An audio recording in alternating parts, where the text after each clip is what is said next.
కీర్తన సంఖ్య 104 రెండవ భాగము. గొప్ప కొండలు కొండ మేకలకు ఉనికిపట్లు, కుందేళ్లకు బండలు ఆశ్రయస్థానములు. ఋతువులను తెలుపుటకై ఆయన చంద్రుణ్ణి నియమించెను. సూర్యునికి తన అస్తమయ కాలము తెలియను. నీవు చీకటి కలుగచేయగా రాత్రి అగుచున్నది. అప్పుడు అడవి జంతువులన్నీయు తిరుగులాడుచున్నవి.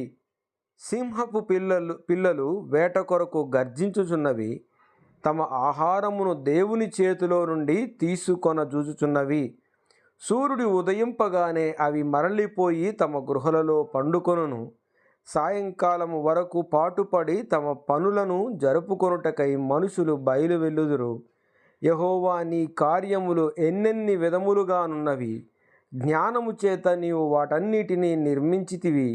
నీవు కలుగజేసిన వాటితో భూమి నిండియున్నది. అదిగో, ఆ విశాలమైన మహాసముద్రము, అందులో లెక్కలేని జలచరములు, దానిలో చిన్నవి పెద్దవి జీవరాశులున్నవి. అందులో ఓడలు నడుచుచున్నవి. దానిలో ఆటలాడుటకు నీవు నిర్మించిన మకరములున్నవి. తగిన కాలమున నీవు వాటికి ఆహారమిచ్చెదవని ఇవన్నీయు నీ దయ కొరకు కనిపెట్టుచున్నవి.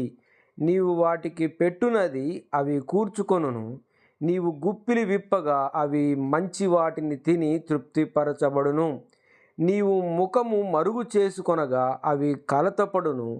నీవు వాటి ఊపిరి తీసివేయినప్పుడు అవి ప్రాణములు విడిచి మంటి పాలగును. నీవు నీ ఊపిరి విడువగా అవి సృజింపబడును. అట్లు నీవు భూతలమును నూతనపరచుచున్నావు. యెహోవా మహిమ నిత్యముండునుగాక. యెహోవా తన క్రియలను చూచి ఆనందించునుగాక. ఆయన భూమిని చూడగా అది వణుకును. ఆయన పర్వతములను ముట్టగా అవి పొగరాజును. నా జీవితకాలమంతయు నేను యెహోవాకు కీర్తనలు పాడెదను. నేనున్నంత కాలము నా దేవుణ్ణి కీర్తించెదను. ఆయనను గూర్చిన నా ధ్యానము ఆయనకు ఇంపుగా నుండునుగాక. నేను యెహోవా యందు సంతోషించెదను.